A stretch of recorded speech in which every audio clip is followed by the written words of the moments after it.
Busy siya, oh. Nagplaster siya sa mga gulay sa ref. Busy kayo.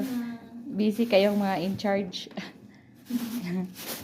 Busy kayo siya pang plaster para na ilugar. Kayo niya, mag-grocery na po daw niya. Asa na po di pang butang.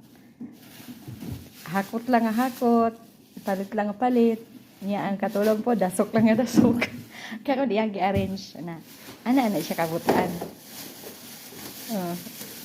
Dagko kay lang ang mga ano dire pa mga kuan dire oy kanang mga sana mga kamatis ba. Mga kamatis, mga gulay, dagko kayo, tambok kayo.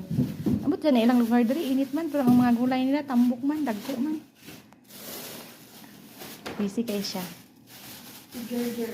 Jar. Jar mo diha.